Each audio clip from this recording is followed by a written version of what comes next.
welcome back to Spirit of the Outdoors. What we're doing today is working on an herb garden that I'm building. Now what this is a medicinal wild herb garden. It's not going to be a garden, so to speak, as where conventionally where you got rows and individual little plants. If you ever watch mountain gardens, Mr. Joe Hollis up in North Carolina, he's got this, looks like a jungle out in his yard, but he knows every plant that's in there. Now, I do not know every plant. My goal here, this is part of my survival mentality. This is part of prepping, in my opinion, how I view real prepping. I'm preparing to have everything right here where I can see after it. The reason is with wild medicinal herbs here in Mississippi, they do a lot of spraying on the roadways. They do a lot of spraying now on the power lines. They do a lot of spraying in agriculture. And there's a lot of the stuff dying. A lot of the honeybees are dying. So this is not going to be one of those save the planet rants. This is one of those save yourself rants. What I am attempting to do is I'm going to collect every growing species that I know positively identify and can harvest and transplant here where I can keep it growing. This is not going to be something that I come out here and water every day. This is not going to be something that I hoe around and keep it spotless. I'm going to leave trails in here with a lawnmower where I can just mow through a line of a pathway to walk, and that's going to be it. I'm going to let it naturally grow up. I'm going to let it seed itself. However, I am going to try to tend to it. In other words, I'm going to try to help make sure certain things grow, and if that requires pulling a few things out here, there, and yonder, and when I bring stuff in, kind of strategically placing things. So if you look behind me, you already see that I've got some orange ribbon tied on stuff. There's a fig bush down there, so that's a fruit tree, but I've got two weeping willows down there. There's a beauty bush down there tagged. I've got two regular willow trees there, and I'm not sure what this tree is, but I wanted to leave it. I do think it is a willow. And this was an old dog pen. It hadn't had a dog in it for a lot of years, probably 5 or 6 years, at least 4 years. There was a bulldog in here that I named Komatsu. He loved to dig. That was his hobby. He just dug. It didn't matter where you put him, he was going to dig. So it wasn't like he was trying to dig out. He dug holes, I'm telling y'all, that was like waist deep. In fact, when he was up here on a chain, and he was a ferocious pit bull, now he wouldn't bother a person at all, but they couldn't another dog come nowhere around or he wanted to kill it. So I had to keep him on a chain for that purpose. But he dug all in here, so I've got dirt that I'm putting in there. Well, I'm going and collecting this dirt out of the woods down here. Now I'm getting some dirt out of some of my hardwood areas and some of my pine areas. That way I keep the pH of the soil somewhat regulated. Now I do have a pH meter. We'll check the pH on some of these soils just to know. I may not do it in this video. A lot of people think, well, you putting pine straw, that's going to change the pH. That's going to make it more acidic, but it does not. The pine needles have nothing to do with soil, but being that I'm getting the soil out from under some pine trees, there's going to be acidic soil because the trees themselves is what changes the acidity of that soil. So the pine straw will break down and be mulch, and this is somewhat jungly. There's limbs and sticks still all in there, so it's going to be a chore to kind of get it cleaned all up. But these deep holes right here, I'm just trying to put some dirt in, so that's what we're doing at the moment. And then we're going to transplant some elderberries into here today after I get the soil like I want it. And that rooster, he crows nonstop. That's the one, y'all, we're going to name him Preacher. I don't know what he's preaching about today, but he's got a sermon on his heart. But we're going to transplant these elderberries into here after we get through with the tractor, and I'm not going to be running over them. So y'all hang with us, and we're going to start working on this herb garden.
Well, y'all, with a tractor, it's hard for me anyway, to get things just like I want it. I've always had to come back and do all the work really with my hands, but I want to fill these holes up where Brody don't get in them, and there's a piece of metal pipe right there I got to get worked up out of here, but I'm really just trying to smooth everything up here with my piler. This is my shovel. Old Joe Moore, he said this is the extension of a landscaper's arm. But when I was landscaping, I had a little Spanish buddy that worked with me all the time, and every time he called it a piler. Every time he'd get a hold of one, he'd take a saw and he'd saw about that much off the handle, and then he'd grab it downhill like this. And we laughed at him, but then he'd do more work than we would, so we didn't laugh long. But I'm going to get this somewhat smoothed out. Now, I don't care that if this is a perfectly smooth, but I don't want it just holding water in places, so I want it to drain. And I may have to get the tractor back in here, I don't know. But these roots and stuff, I'm making me a pile, and I may let them compost in here. I am going to show you what I'm going to do about some help with my compost, and I'll throw a lot of this stuff in there.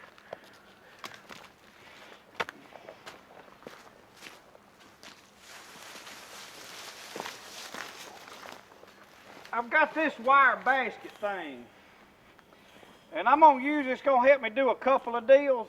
I'm going to take this bottom, this was a top for a chicken cage, but I tied the door shut, and I'm going to cut this wire out of the top of it with some snips and throw it away. And I'm going to fill this full of leaves, and if you keep putting leaves in there and then you pour urine in it, the urine will help it compost and put nitrogen in it and create a good fertilizer.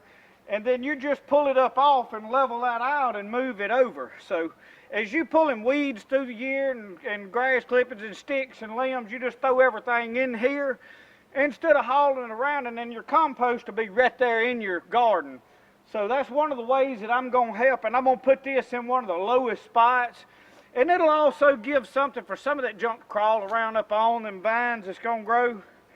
I don't want it to get overtook by vines, but I may leave it where some stuff can grow up on it.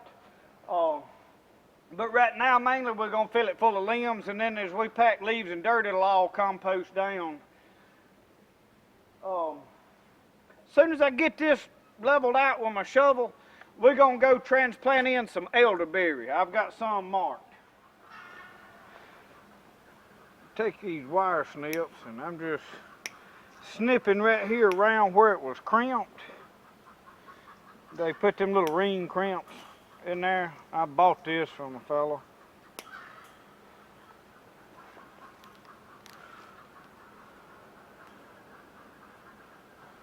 A good fella too, I might add. Built some good cages. But I don't have as many chickens as I used to have, so. And I keep getting people begging for game file videos, and I'm going to do some. But y'all, I'm trying to get my incubator up to speed, and for some reason it's so cold in that laundry room where I put the incubator. I've struggled to get it to the temperature that I'm happy with putting eggs in there. So we may film that video here after a while. I think it's right. But we're gonna get the top cut out of this, and I'm just gonna leave it sitting here, and we're gonna pack it. This is the lowest spot here, so I'm not gonna plant anything right in here right yet. And as we start bringing plants in here, I have found some goldenrod I pulled up from the end of my house. Now I will positively identify everything I bring in here. There's not going to be no guesswork. Now, there may be some stuff come up in here that I can't identify yet, but we will identify it before it's said and done. And if you'll hang with me, I'll learn you how to identify it. Although there was a fellow commented the other day that he said I really tore up the English language something fierce. He said my sentence structure was all wrong. I didn't have my prepositional phrases right. He said, listen to me talk. Was like running your fingers down a chalkboard and a pound of 10-inch nails in his ears. He said it was awful. I told him 90% of the people that was following this channel was because they like to hear me talk. But just cause he irons his britches and starches his shirt, there ain't no need in him talking to me like that.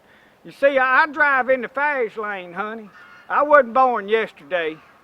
I got good Christian raising and an 8th grade education. There ain't no need in him treating me this way.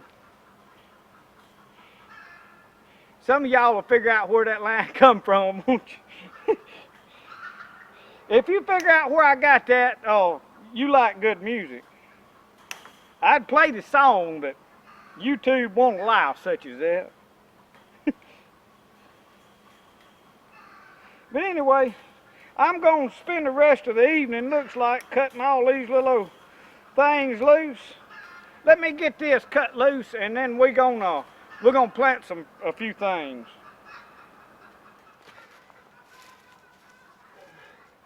All right, I've got some pieces of goldenrod right here, and you see I still got the long stalk on it. This is the Altissima variety. I'll show you how I know. These limbs branched off in every direction. Solidago canadensis, all the leaves will be off on one side. And then this is over probably 8 or 9 foot tall. If it was rugosa that I have here, it would be real short. So I know that that's what this is, and y'all lay still some seed on that. So I'm gonna take them seed pods and scatter them all out in here, because I'm going to let stuff grow of its own free will, as well as me helping it. But a lot of this, you see how this goldenrod is sprouting from this root. You see this is a big dead stalk. These roots are still growing. So what I'm going to do, I'm simply going to break that off. I'll break that up, throw it in my... And I'm going to plant these root sections. And I'm just going to leave enough sticks sticking up that I can find it now.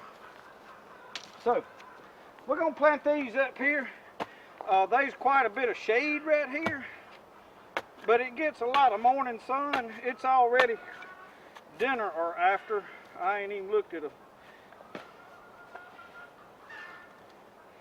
But anyway.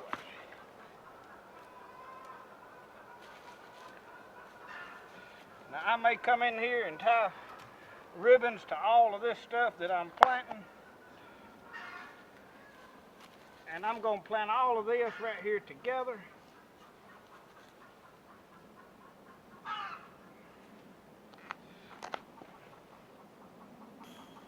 That went right in my basket. Y'all see that? Doggone it.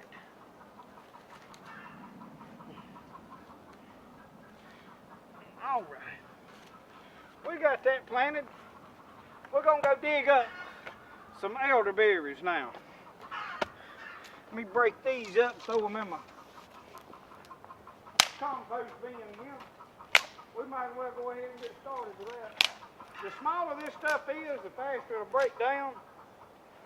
If you want in-depth on how this works, go to Mountain Gardens and look. Mr. Joe Hollis has got a good couple of videos on that.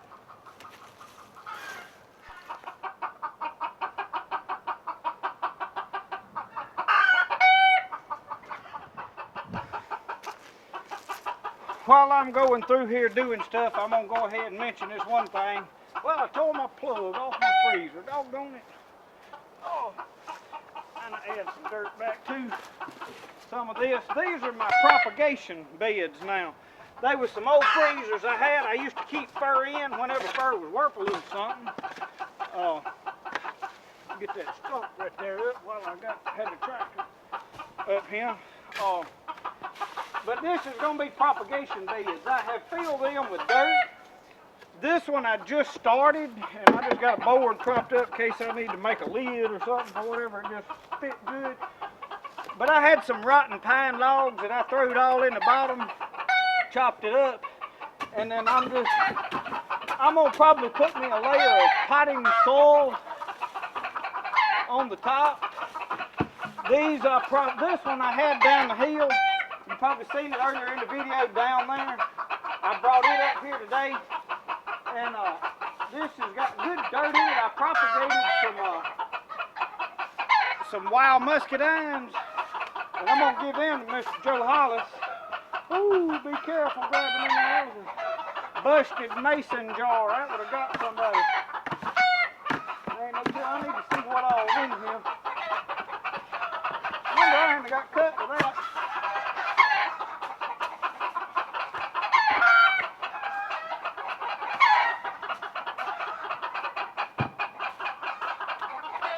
But anyway, this is where we're going to be propagating stuff. I'm going to have to throw that away somewhere.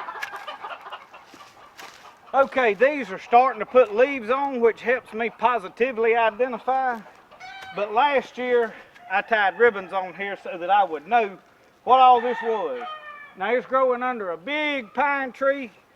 They're just, the only reason they've made it here this far, and you see how long and straggly they are, is because I mow around and this just hadn't been mowed or sprayed or nothing. So now I'm going to transplant them down there where they pick up a lot more sunlight, because they get shade all day long right here. And I need to move them, so I want them down there where I can do a little better job. Now, I'm not going to film digging every one of these up and planting it. So what we're going to do is we're going to dig one up and go plant it, and then I'll let y'all go and y'all go eat dinner or do something else while I finish this.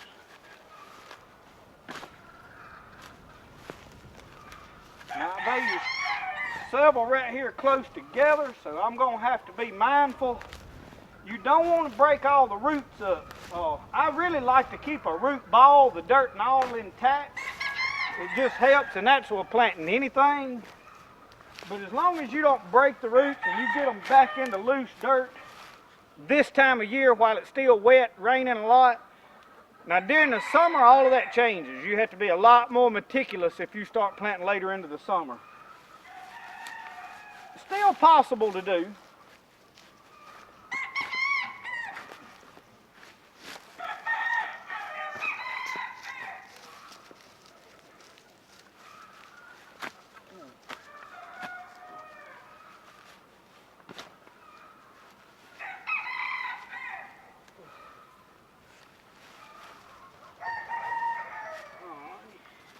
We got one. I about got this one up too. I'm gonna go ahead while I'm this close on it to get it.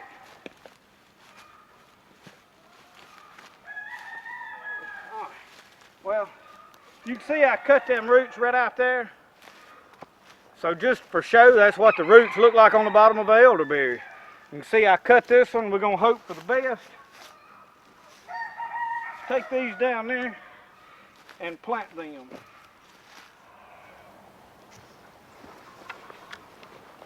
Now I'm going to space these out a little bit. Now I have an imaginary line coming down from my shed with my fig bush down through here that I'm trying to maintain, because sometimes I like to shoot my rifle right down that way.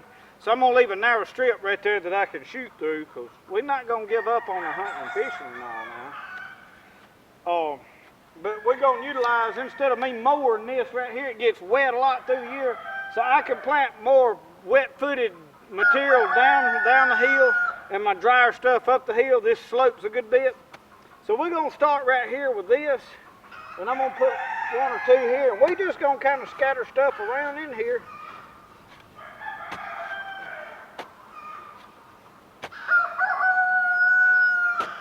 Now I know y'all watched me plant a fruit tree out of a bucket the other day. This here's a little bit different. I need a good bed. And you see how black this dirt is, y'all?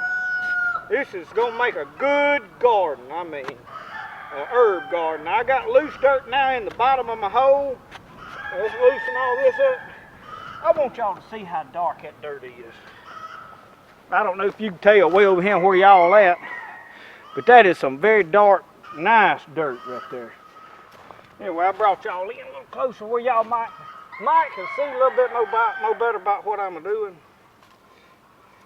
Up, not big enough for that one. And y'all, these roots will spread. We gotta dig our hole a little bit bigger.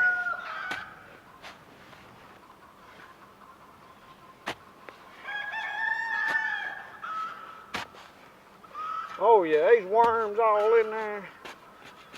I hate to cut them worms up. I'm gonna have to. That's what I heard somebody talking about was collateral damage.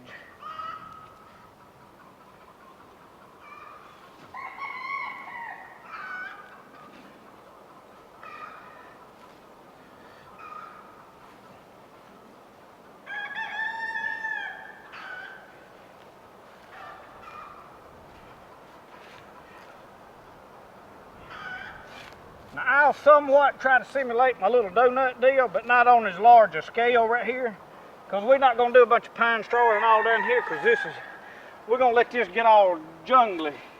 Now I'm not going to come far over and plant this next to it.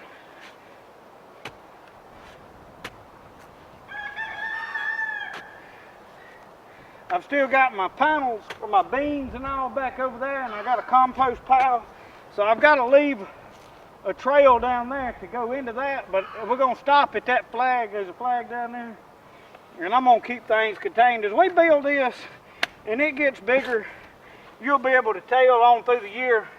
I'll keep you updated on what's going on with it. It's going to be somewhat like a forest garden.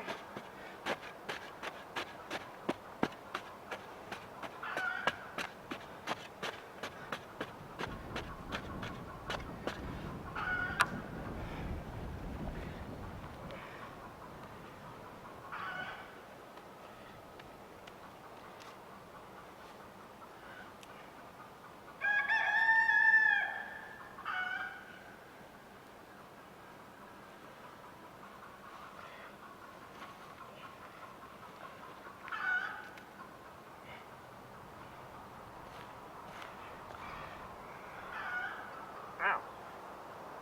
That was a brawl.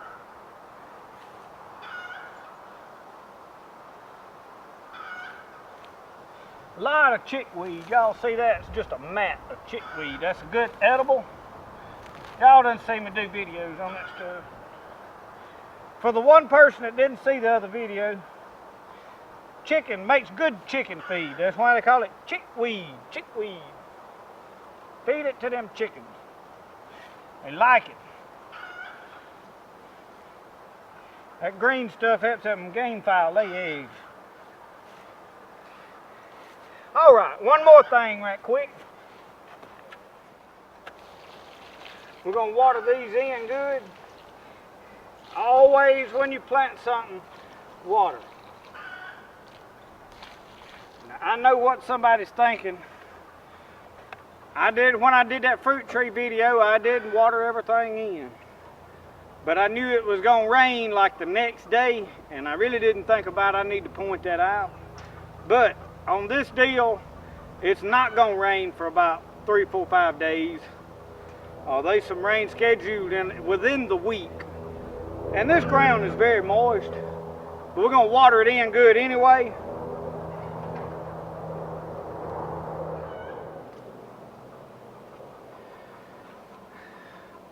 We're gonna water this in good to make sure that it's got the best chance that it can have. I've got them two within about 2 foot apart. I'm gonna dig some more of them up, and I'm gonna pretty well put them elderberries in a clump right here, so that they're all together in one area. I don't want elderberries just scattered out everywhere. That way, as they seed, it'll be one cluster and they'll grow together. So anyway, thank y'all for watching Spirit of the Outdoors on this episode of starting our medicinal herb garden is what this is going to be called. So thank y'all for watching, and we'll see y'all next time on Spirit of the Outdoors. Remember, the best way to do things is the way you like to do it. We'll see y'all.